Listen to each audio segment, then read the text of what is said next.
Sports talk conversations with a good laugh mixed in.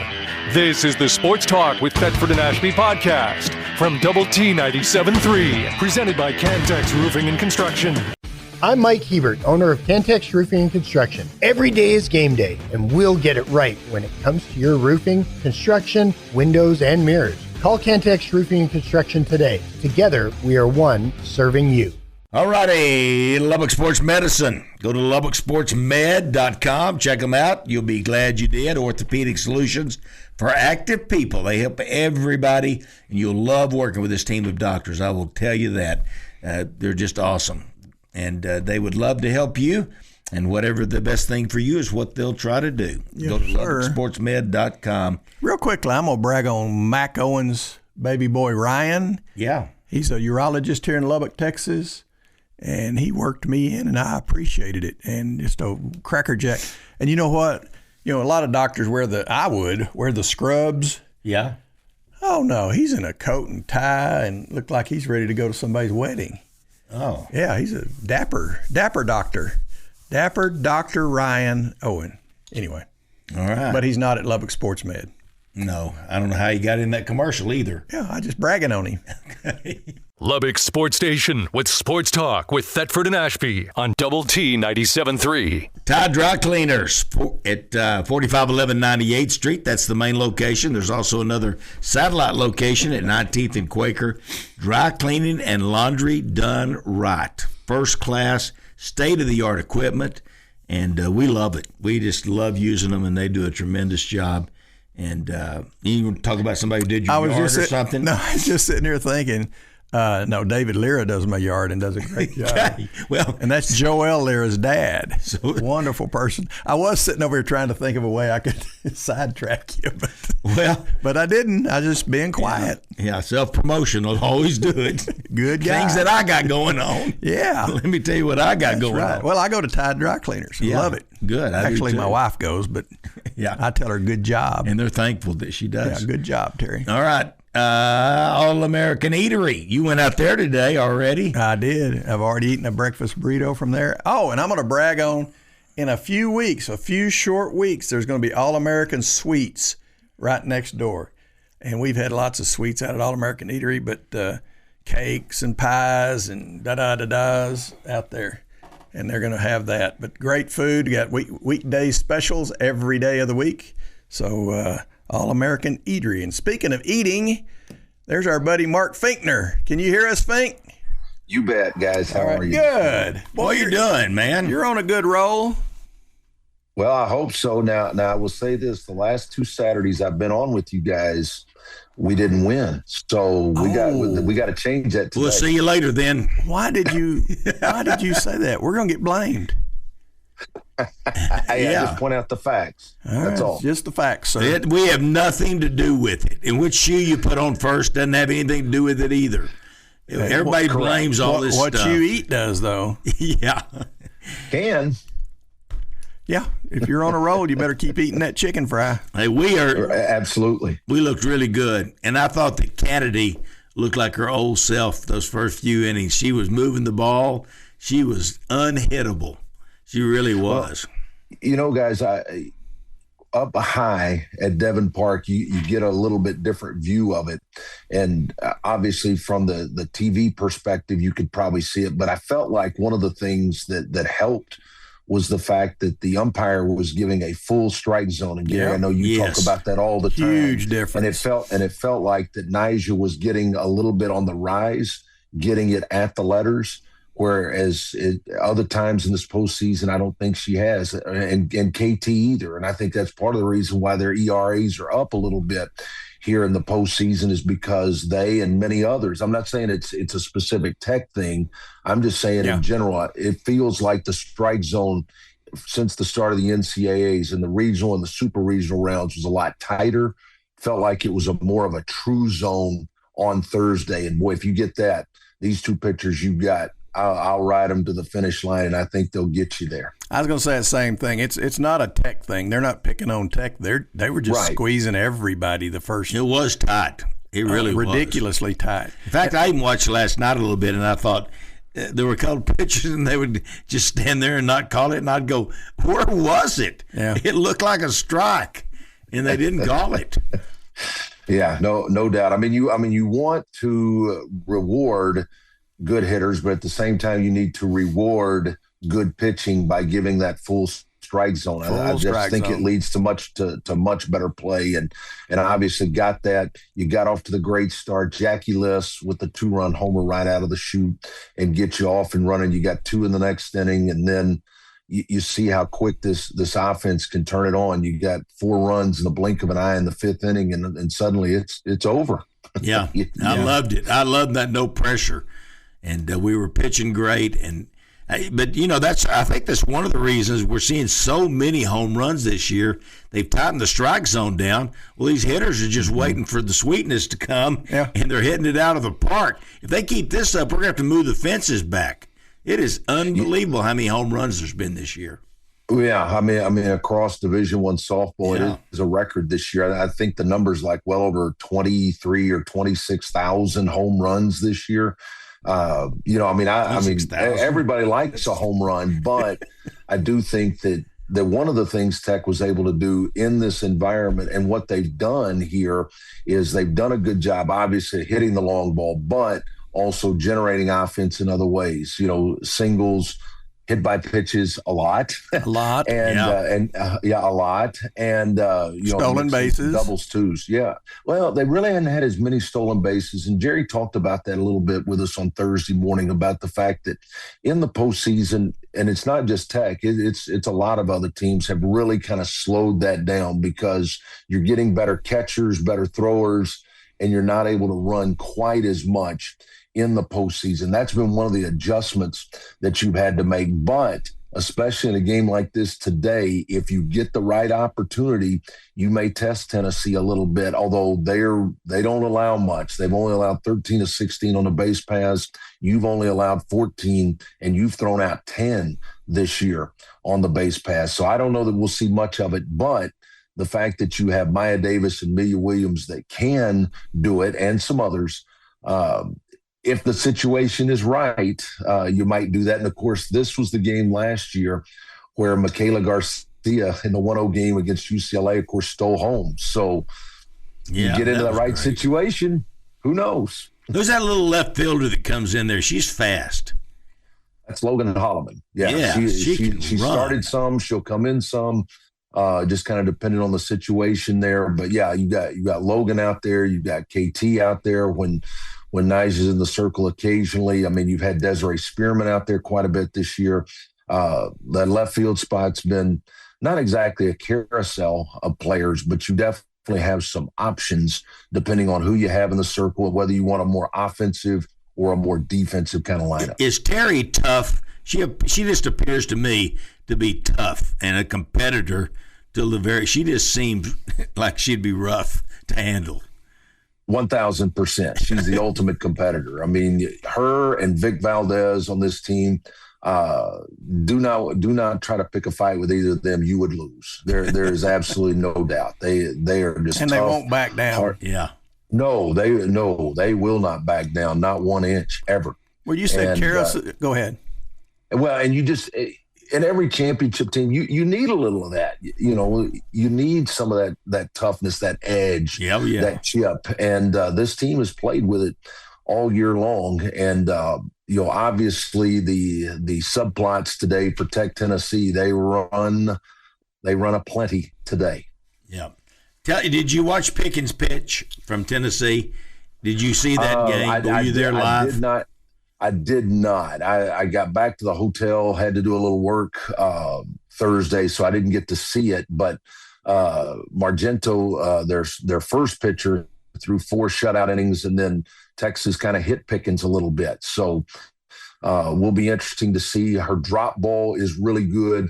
She kind of has a low rise, but the drop is the one that you really got to see from Pickens. And if it's on, it's really tough. And of course, she can run it up there anywhere from 77 to 79, which is basically unheard of in softball. It's not always a consistent strike, though, when she does that, when she tries to reach back for a little extra. But when you talk, most likely the top 2 draft picks going at one another today, and Pickens and Kennedy.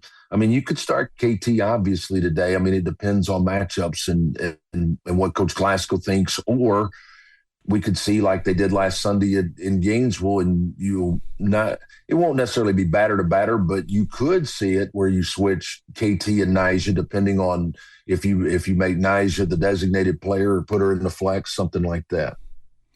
Well, we talked a couple of minutes ago about Carousel.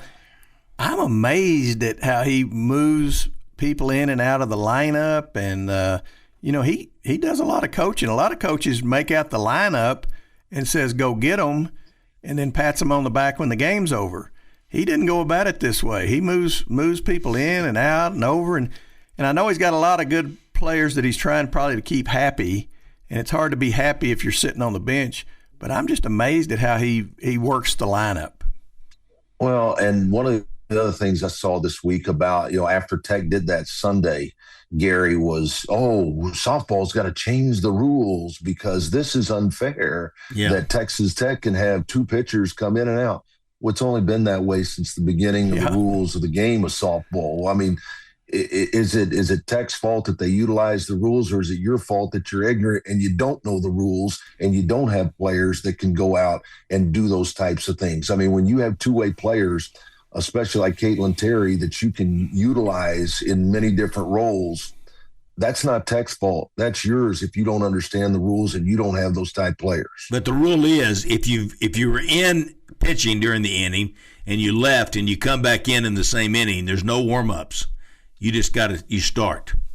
Right. But again, you haven't really cooled off enough to do that. So again, well, I'm glad they don't let them warm up again. That's a good rule. Yeah, I like that. It's a good rule. Yeah. I mean, because it would definitely slow the pace of play tremendously if you start doing that like to every single batter, and then you get 4 to 8 warm-up tosses. Yeah, that would get old. You can't do that. And that's one of the things that people love about softball is the pace of play. Oh, yeah, absolutely. And I think that's part of the reason why the game is growing so fast. Can you believe the energy behind this, Mark? It's blowing me away. Everybody's talking about softball. It is huge what's going on.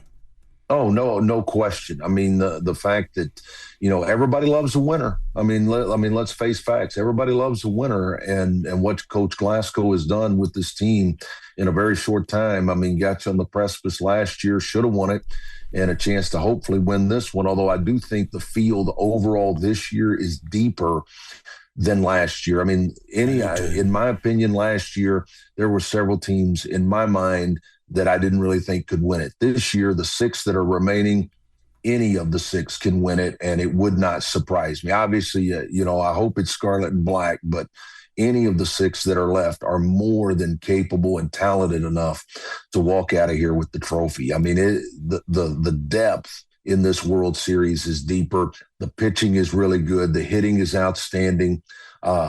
Hopefully stay away from UCLA not because I'm scared of them by any means, but the fact that they're in the losers bracket and I want to stay in the winners bracket. Yeah. So don't see them. That's the only reason why I don't want to see UCLA. If Tech matched up with them in the best of 3 final, yeah, that'd be a ton of fun. No doubt. Takes our chances, won't we? Yep. And you talk about we should have won it last year.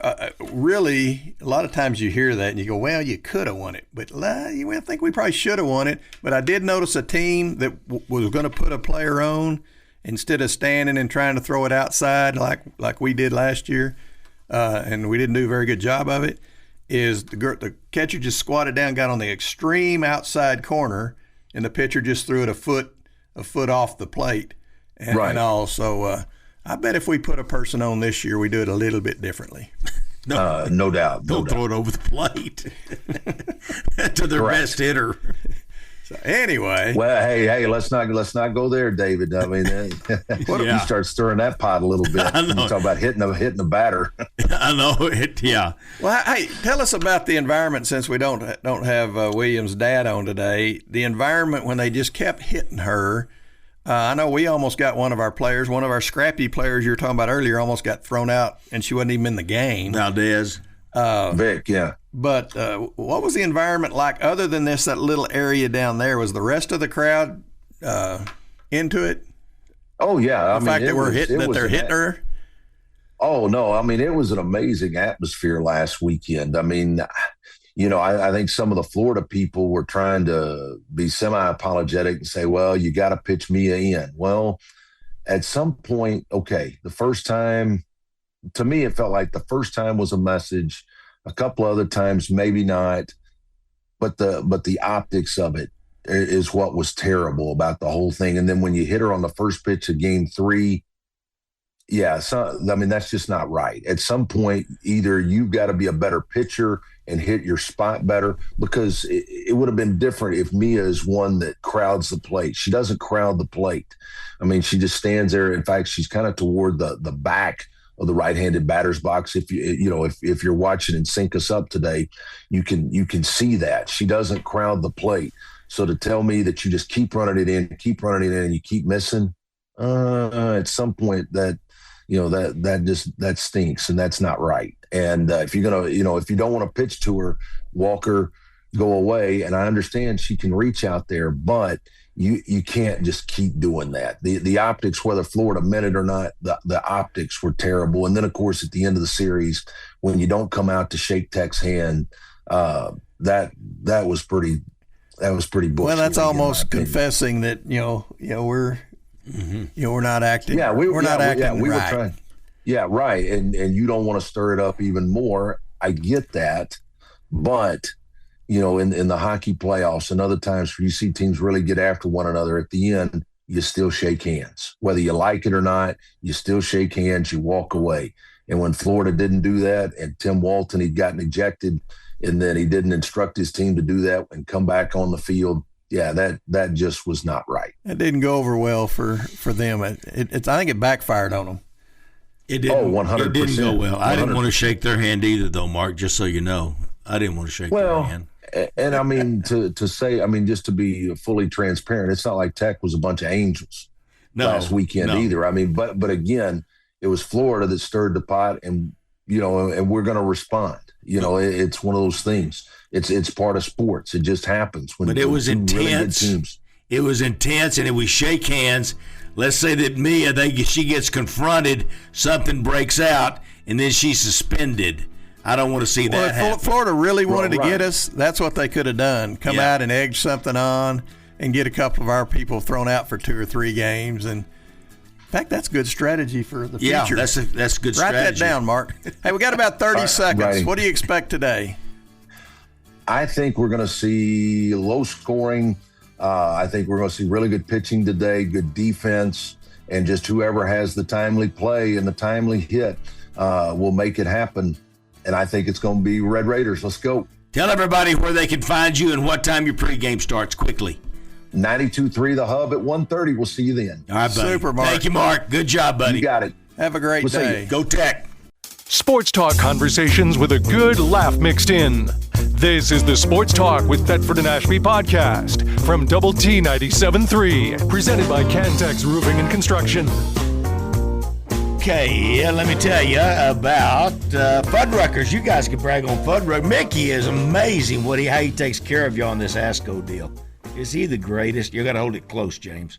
Mickey does a great job for us and treats the coaches and all us old timers well, and gives us special orders, and he does a great job, and the organization, and then he's also involved in the board and does a lot of our bookkeeping or accounting work for us too. So, and I know Mickey's a very busy man with his business and all that he does, that he has going on, including his family too. So, all right, that's Baron Morton's dad, who you're hearing from right there. We'll be right back. We now return to Sports Talk with Thetford and Ashby on Double T 97.3. All right, that's Fuddrucker 66 in Milwaukee, Cafe Ventures, who they cater through, all the same company, and they do a great job. Quarter 4, they also help Old Cardinals, and I don't know whether they're still doing the jerseys and all that kind of stuff. Quarter four. Quarter four, they do our jerseys and our T-shirts and our watches. Those watches are nice. They are nice, aren't they? And They we really had to are. go to a different company, and Brad did a good job of finding those for us. And the plaques they make for the kids, are kinds that you could keep the rest of your life. Yeah, so they're good, great looking. those guys will look back at those for a long time. Yeah, that's Johnny Taylor, who's a longtime coach at Idalou, state champion, and he never won the red-blue game of the ASCO. That was his last game ever. He lost it. I am a friend of Baron Morton, though. Oh, you are? Yes. And a friend of Baron Morton. I have his phone number. You do? Yeah. That's great. He brokered the deal for Baron. Hey, we'll get the word. We'll get his phone number out there so people can call him and congratulate him. No, better not. All right, but these two guys right here, Johnny Taylor and James Morton, they're the ones that started this ASCO All-Star Classic, rallying for a cause in 2005. This is the 21st edition. Did we skip COVID year one or something? Yes, we did. And we were talking last night about, we're over 20 years older now than we were. I know. And we look like it. It's been hard, hasn't it? It's been hard 20 years. It's Dog years. Yeah. It's but the kids just love it, and the kids have fun with it. And what an honor for these kids to be able to play in one last All-Star game. And I've been amazed through the years how good the games have been. And then I think, well, these guys are all good players. You don't have any slouches out there running around. Well, you said one last game. How many of these kids is this not their last game? How many of them are going to go on and play college ball at some place? We'll usually have, 10 to 12, because a lot of the ones that are going somewhere have already headed that way, so they don't play in the game. So we miss those guys, but we do have some that'll be going to college to play football. A lot of them to West Texas, a lot of them to Eastern New Mexico. Yeah. James Bozeman, Estacada kid. He's going on and playing. I didn't realize. I did a lot of their games. I didn't realize how tiny he was. But he's fast. He is really fast. But he, in football uniform, he looks a little. I introduced him last night. He's walking up there, and I go, he's just tiny. Yeah, I think he's 5'6", 160. So, God, but he can go. He can go. Yeah, that's like fun. Like old Tyrone. Yeah, you got to catch him to hit him. The old Smurf. Yeah. It's we used to have the Midland Odessa kids, the Permian Basin kids, as a part of this, but they have their own All-Star game now through the Fellowship of Christian Athletes. I think it's the same weekend. I think so. Yeah.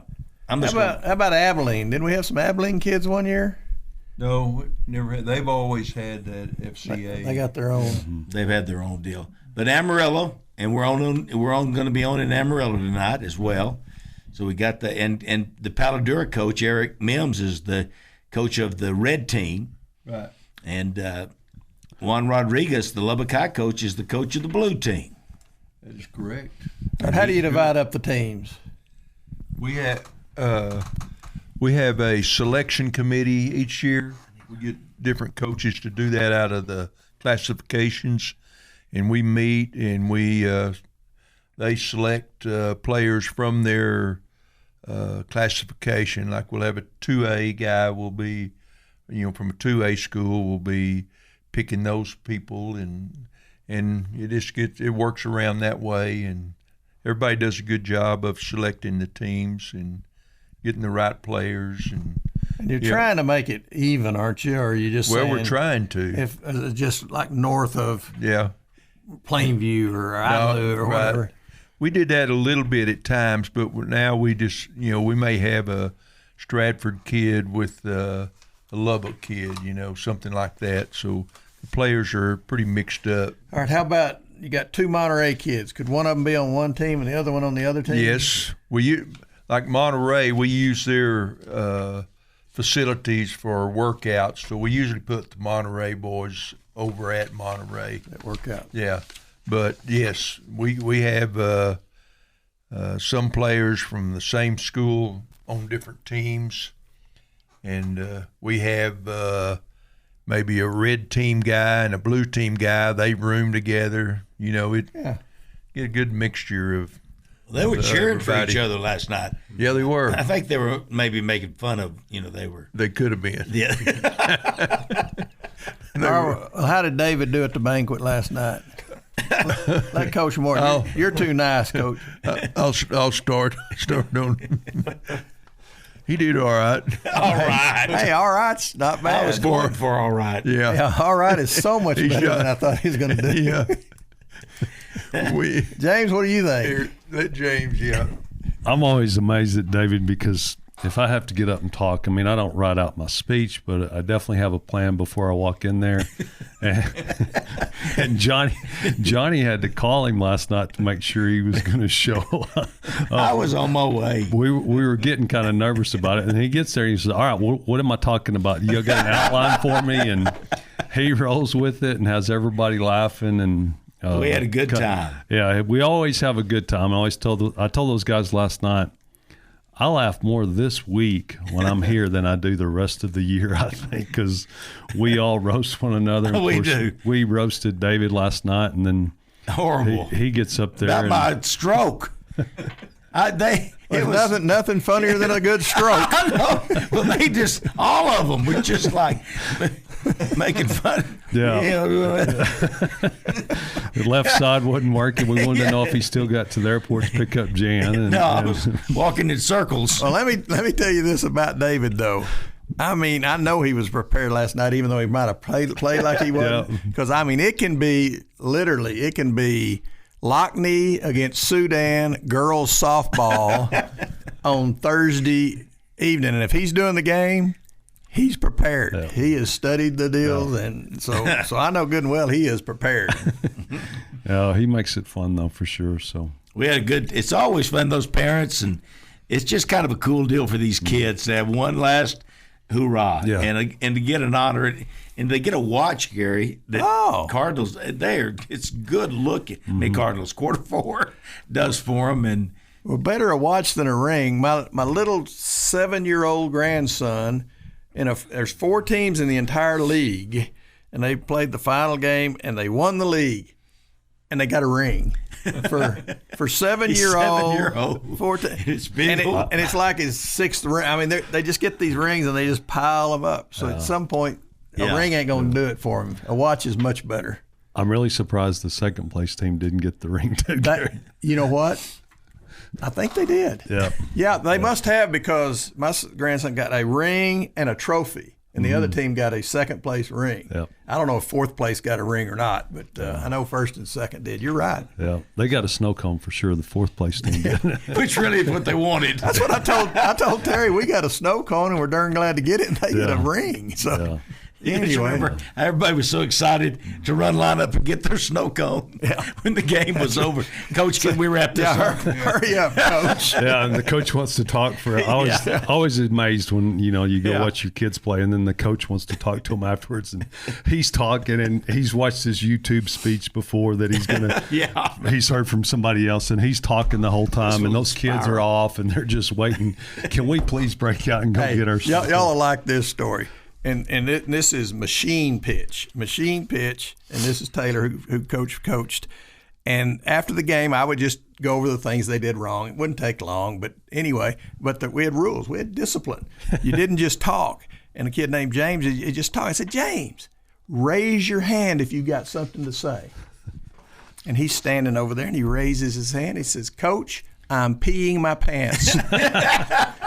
And I looked down, and he had this little white pants. There's this little string. I said, you sure are, James. Run to the bathroom. So anyway, keep your speech short, coaches. Yep. I thought Coach Mims made a great point last night at the banquet about how, up there, the Cap Rock, and because he's from Paladura and the Randall and everyone else, they're competitors. But then when they get together and then they're on the same team, it's kind of fun to see the other side and, just kind of break down those walls and realize we're all in it really for the same reasons. And, of course, every year my highlight is Tanner when he speaks at the banquet, and that kind of puts everything Tanner's in amazing. perspective. And what I said last night after he talked is so true. I've heard him now. How many years have I heard him in a row? And every year when he gets through talking, I'm like inspired. He's just an amazing young man. He's got a little boy now, Gary. He had his cowboy hat on last night. I guess he's a little over 1 year up, maybe 2. And he's the cutest little guy. But he's, Tanner's really, he thinks you're the granddad or something. He might. They're buddies. Jackson and they're just, he's amazing. And to have a family and Gary, it's very noticeable that Tanner Cook has been affected still to this day by this tragic injury he had when he was playing for Idalou. He struggles to walk, and he was one of the original recipients, wasn't he? Yeah, he and Joe Bing. Yeah, not original. He was injured after we had started. He was about the 4th or 5th one. Okay. Yeah, we had a little kid from Levelland that was a part of it. Joe Bean from Bodessa Permian. And we've added one. I'll let Coach Taylor speak on that. Yeah. Yeah, we have a player from Paladura that in 2004, that season. 2024, wasn't it? Yeah, 2024. Yeah. And I don't know what I said there. You said 1804. No, I didn't. Anyway, the last game of the season, he was trying to make a play to stop the opponent from making the first down, and just the way he hit the guy and everything, it ended up being tragic, and he's paralyzed from the shoulders down right now, but he's gotten to where he can move his legs a little bit, and he's hoping to be able to walk one of these days. But we've added him. We found out about him last year after our game, and we ended up giving him some money also. And this year he'll be one of the 3 that we give money to just help them in their, whatever they need it for, really. Aaron Woods is his name. Woods, right. He's going to be at the game tonight. Yes, he'll be at the game tonight. And there were 5 minutes to go in the game right. when he the last game, when he got injured. And I thought Tanner Cook made a great point last night. He goes, the expenses don't stop. And I don't know what year did Tanner get injured? 2008. 2000. He's still got expenses going on today. Right. And he needs help with therapy and different things that he does. Yeah. Medicines and such. In fact, this is the ASCO All-Star Classic, rallying for a cause, and that's the reason behind it. So awesome. And thanks to ASCO. They've been – you couldn't do it without them. We couldn't do it without them. That's exactly right. Brack Wright does a great job of supporting us, and James. What? What's so funny? You go ahead. He's laughing more. I thought he was falling asleep, so I had to nudge him. Oh, he did. Yeah, does he just nod off? Well, let's get back on subject here. ASCO does a super job of supporting us, and without them, we couldn't have our game. So they're great people. I was just sitting here thinking, Coach, that even if you wanted to keep your post-game speech short, it'd be awfully difficult to do, wouldn't it? Yes. For you? Because somebody punched Coach. I think he was asleep. He's not finished talking. And James Morton's here today, and he is the father, the dad of Baron Morton. And get this, Gary, Baron is having a football camp this morning at Monterey, and he needs James to be his dad to be there, but he came really here to be with us. Yeah, no, it's good. They just, like I said, we have fun with one another. Scott Harrison yesterday, he walked up Fuddruckers and he gave me a name tag, a badge, and I was like, oh wow, finally official, I got a badge. And I looked down at Baron's dad. I'm like, really?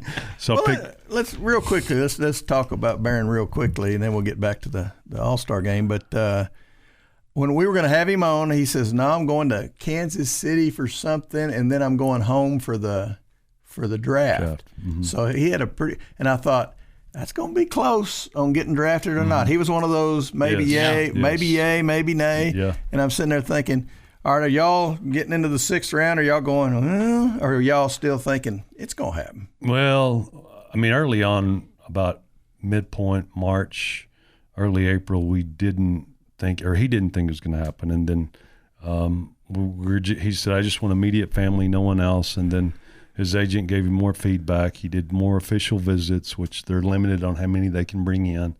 And there was, I'd say, probably 6-8 teams that talked pretty positive, but you know how that part goes. But anyway, it ended up working where we felt pretty good about it, and the Patriots was one of them that was talking, and his agent was keeping us updated on what was behind the scenes kind of thing, and so felt like it might happen. And it did. It did. It was. And the rest is history. Mm-hmm. We just don't know what the history's going to be yet. We're about to go to a break. Let's do this. They'll either be here or they won't when we come back. And we hope they are. We do. Sports talk conversations with a good laugh mixed in. This is the Sports Talk with Thetford and Ashby podcast from Double T 97.3, presented by Cantex Roofing and Construction.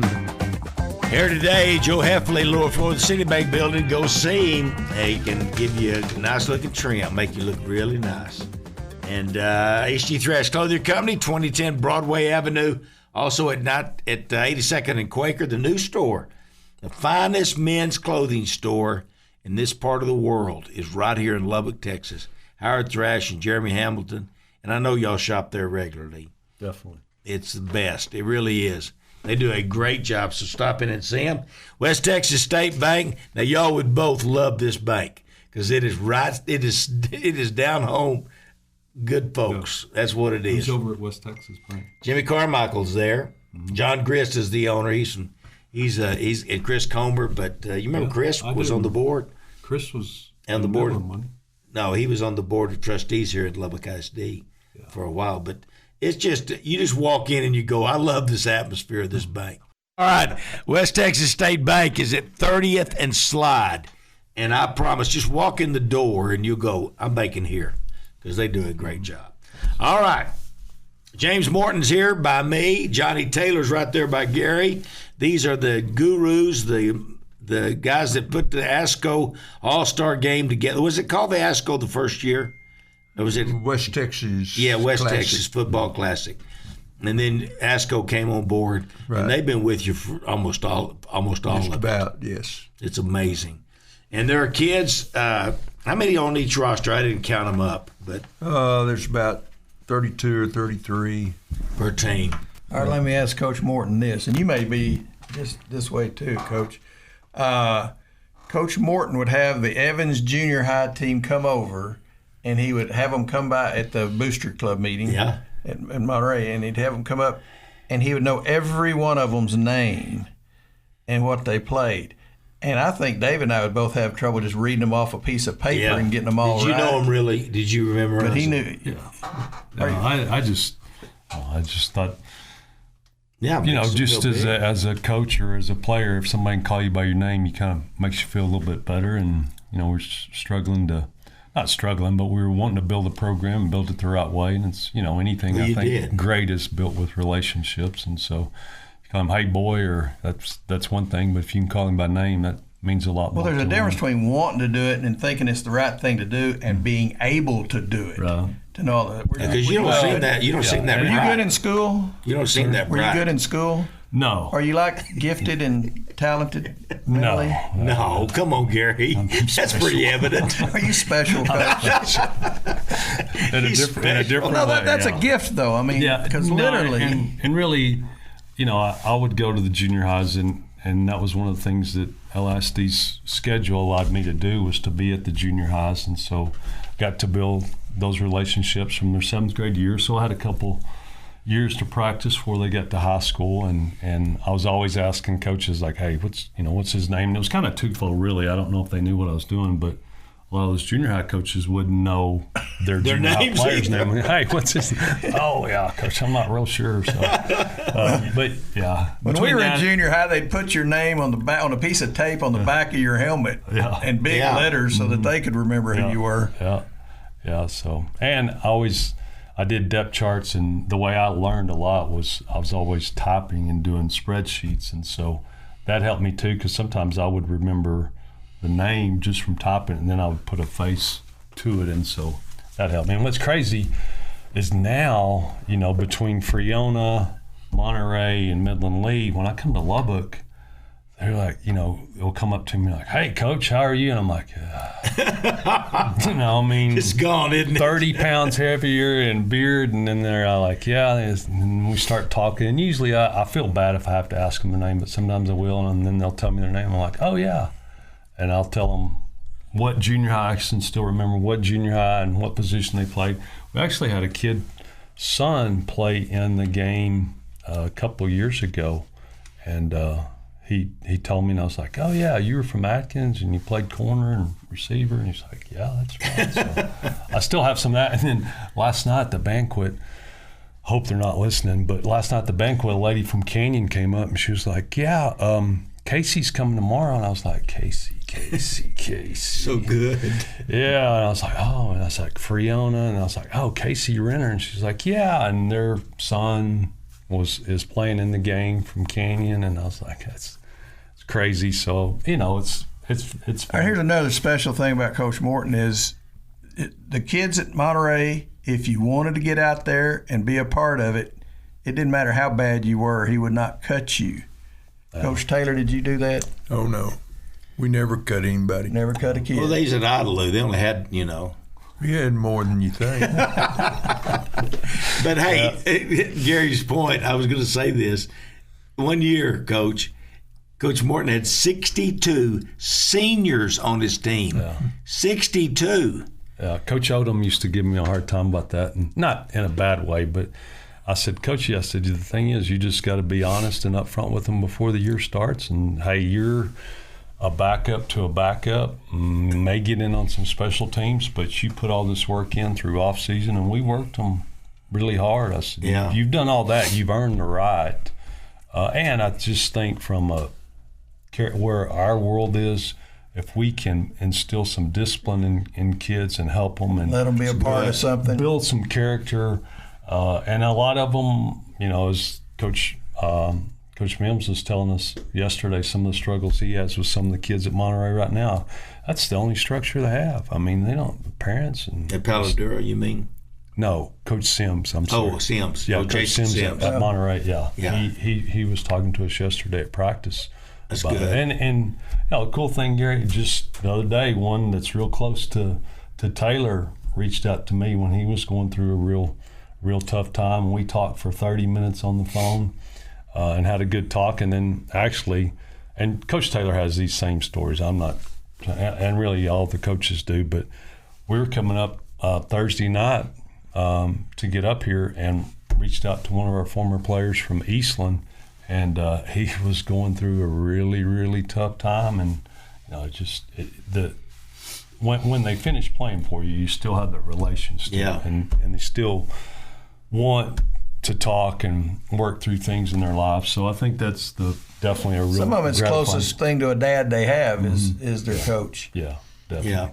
100%. And the longer you can keep them out there, you find out more things about them, and that you learn that's one of the things that keeps them going is getting to play football, just be part of the team. I mean, getting them up for school, keeping them eligible with their grades. There's definitely lots of good things from it. Yes, lots of good. Yes. Well, y'all are two of the best. And just think of the lives y'all have influenced, not just the players, but their families, their friends, the people that they know. The impact of a coach is about as important as anything. Yeah. It's right up there with your pastor and your parents. Yeah, really. But you got to, and y'all a lot of times have a real positive effect on parents because y'all get a chance to talk to them, and sometimes the parents are the problem. Sometimes. Yeah. Usually. Yeah. If we can just work through the parents or get them straightened out. That's fun. I just wondered who was in charge of ordering y'all's equipment for those teams where you had 62 seniors. They're probably calling you from the athletic office going, you need 140. Well, I wasn't going to say it, but I know exactly what year that was because my son was part of those 62 seniors. Yeah. And they get beat by Taylor Potts and Lyle Leon in the playoffs out here and in overtime. So it's a long game. And anyway, the parents go to the school. It's the last game they've lost. And we're going to wait for them at the school. And we waited and we waited and we waited. And I think well over an hour, we're still waiting. And then finally, here comes the bus. What were y'all doing? Tell them, Coach. I always at the end of the season, I would talk, and I mean at the last game, and then I would give any of the seniors that wanted to say anything a chance to speak also. And 62 going to make it talk. 62 took him up on it. there's quite a few, and I always thought it was good for the younger kids to see because we'd suit up more than just the varsity team and hear what they went through and kids that they respected. The younger kids respected the older ones and what they went through, and it kind of built your program and gave more value to them to be able to see that too. So that's cool. Yeah, it was awesome. That's cool. You're smarter than I thought you were. What one are you talking to, Coach? To James. Well, I was talking to you. You didn't seem looking at you. Yeah, smarter than look. Yeah, thank goodness. That's pretty easy. Johnny Taylor, James Morton are the ones here in the studio with us. And how long, Johnny, did you coach at Idalou? How many years? 22. 22 years. And you did win a state championship. Yes. What year was that? 2010. 2010. Nothing better than that is the state. That's There's something exactly about right. that. Yeah. It's a pretty big state. It is a big state. Not like being all Rhode Island or anything. Is it? What's the deal with Idalou? Because Idalou, y'all have built a great athletic school out there. I mean, y'all are good at everything, just about. Yeah, pretty much so. And once it gets started, it's easier to keep it going. The kids expect to win, the parents expect to win, and the players understand that, and they work a little bit harder, and they go into a game expecting to win, and that makes a lot of difference sometimes. It does. Yeah. This Cam Lutrick, he's an Idalou boy. He said the prayer for us. He's Really a good young man. Yes. I don't know if there was other. Yeah, here's Drake Swift is on the team. Yeah, and one more, Pirtle. Yeah, I remember his name last night. Is he on the same team with his buddies? Yes. Who were you taking pictures with us? Who was that family? That was Thomas Pirtle. Camden. Yeah, Thomas Yes. Pirtle. So it's everybody. Gary is. I said the positions they play. Everybody's a defensive back. Almost everybody in the whole deal is a defensive back, except unless you're an O-line, D-line person. You're also a defensive back. How's that work? That's where they can just run around and nobody really notices. Yeah, I think a lot of it's the schemes and what people face now. They have more spread and they need more DBs on the field. But kind of came down to the selection committee and what they could get put together too. I went over. I talked to Juan Rodriguez and said, "What are y'all going to do offensively?" He goes, "We're going to run a slot T." And I said, "Man, that'll be exciting." So I went over to Coach Mims and I said, "Hey, I just want to let you know that the blue team's going to run slot T tomorrow." He goes, "Oh man, we have prepared the wrong way. we need to practice again." He said, "Well, we're running the wing T, which would be really exciting football." It's just fun. These coaches, and they have the best time at this deal. Mm-hmm. They really did. Yeah. I know y'all got to be tired of doing this, but it is so worth it. It's like the thing that I say is the Tanner speaking last night, and then when they present the checks to them today, and And there's me, don't forget about me being there. Yeah, well, of course, you're the star. You're a 5-star. We just struggle our way to the finish. I forget to do stuff. Who's doing the game with you, David? Tommy Wood. He's a good one. Oh, He'll be out. Speaking of HG Thrash, yeah, he'll be Tommy sharp. would be a walking example of what you can look Well, like. he's gonna wear this kind of shirt tonight. I bet he has a jacket on over it. Probably. He may do But it. he goes out and interviews the kids. The kids are probably going, "What in the world is he interrogating us about? What do you do? What's your mama do?" He's like, He's got all these charts with the names and what they said, and he's amazing. everything. And then Ben Portman's going to be on the sideline. This is the first time Ben's ever done that. I hope he doesn't insert himself into the game. He was pretty fired up last night. Oh, He can get fired up. He's real fired up about this. Some fire to him. And so, and I don't know, are we on My Lubbock TV? I don't know what we're on. I know it in Amarillo. We're on in Amarillo. Y'all don't know either, do you? No. Oh, my gosh. But we're on. I think it's My Lubbock TV. I think it was. I read it somewhere. That's where all of our Thursday night Yeah, I games think were. we had Fox, their news channel, here in Lubbock. Yeah. I know Fox 34 News now. Yeah. I think that's what we're on right now, isn't it? Yeah. All right, if you're watching us right now, then But you can watch the game. I don't think the game's Maybe, I on the don't- station. I think it's on It's My like Lubbock a TV. point, All right, don't even try. 34.1. Just go out there. Where is the game? Lowry Field. Plains Yeah. Capital Park, Lowry Field. They moved it out to Cooper when they were, didn't they? For When a they few were years? redoing the field. Yeah. Okay. Johnny's got a bad memory of Cooper. He did. Why is that? Oh, Is that where you got beat your last game? no. No, that was the Lowry Field because that kid kicked that field goal, didn't he? Yeah. This- I wouldn't even count that game. After you win a state that championship, that game doesn't. Yeah, it doesn't matter. But it was kind of hard. So I told him last night, Yeah. the 20 years we've been playing this game, I said, the red team has never won. One time, I said, that's so weird. Which wasn't true, but It wasn't true. What, is it even close to being? No. Nobody knows who won. But the red team was like, and the blue team was, don't tell them that. That'll get them all fired up. But They'd already been told earlier in the week that the red team always wins. oh, is that right? Yeah. It just gets everybody all worked up. Yeah. It's amazing, though, how good the games are. I mean, They are. You know, because these kids are practicing 3 days with people they never have played with before, and it'll be a learning the good system. game. Yeah, I mean, Yeah, different it's terminology. amazing how well they do that. Yes. it's really crazy how good the game. We've had some amazing that game where that kid kicked that field goal. That was the craziest thing. I know they had kicking tryouts Saturday morning, and he won. Then he ends up winning the game with no time left. Yeah. So he wasn't a kicker? No, he wasn't a kicker. No, it wasn't even a kicker. He got about, well, it had to be bigger than head high, but it didn't get very high.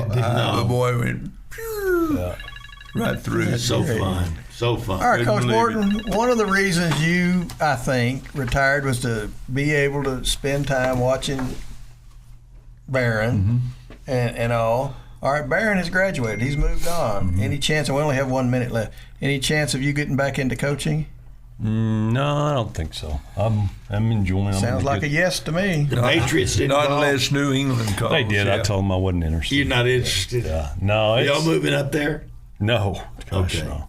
No, we're good. We got our little place out in the country and enjoying it. Down all. by Eastland? The simple life. Yeah, You still out in Idlewild, Coach?